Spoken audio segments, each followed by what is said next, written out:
श्रीराम जय जय राम. श्री अनंतकोटी ब्रह्मांड नायक राजाधिराज सच्चिदानंद सद्गुरु श्री ब्रह्मचैतन्य महाराज की जय. जय जय रघुवीर समर्थ. श्रीराम. श्री ब्रह्मचैतन्य गोंदवलेकर महाराज प्रवचन. 18 जानेवारी. नाम निष्ठेने घ्यावे.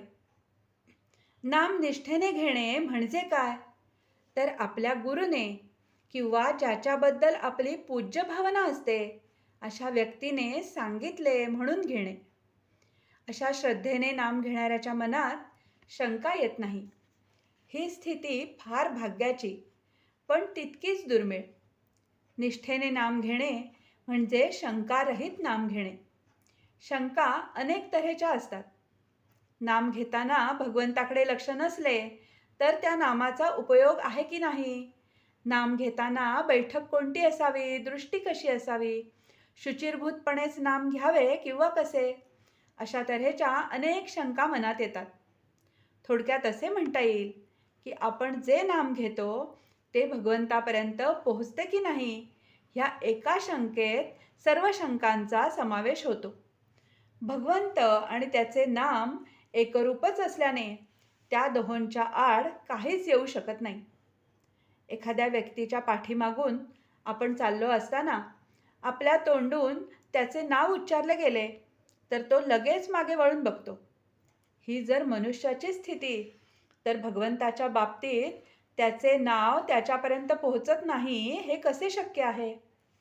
खरे पाहिले तर भगवंताचे नाव त्याच्याच कृपेने आपल्या मुखात येते, म्हणजे त्याचे नाव तोच घेत असतो. मग नाम भगवंतापर्यंत पोहोचते की नाही या शंकेला वावच कुठे राहिला. समजा 2 माणसे जेवायला बसली.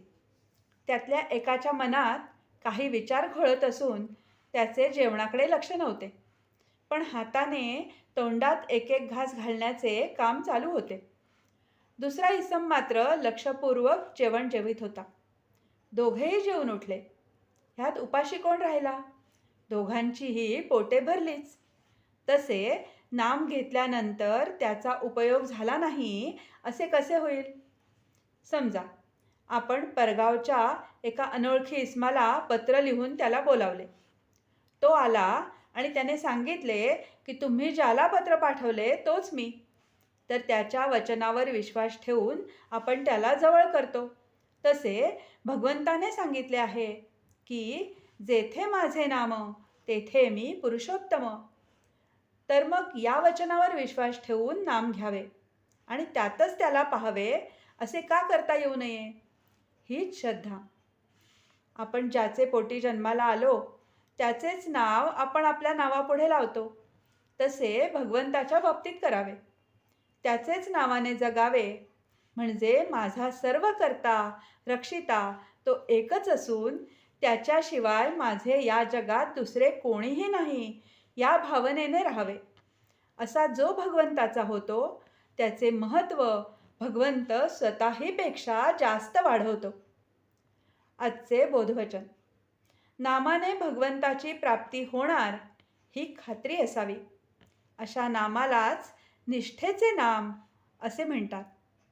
जानकी जीवन स्मरण. जय जय राम.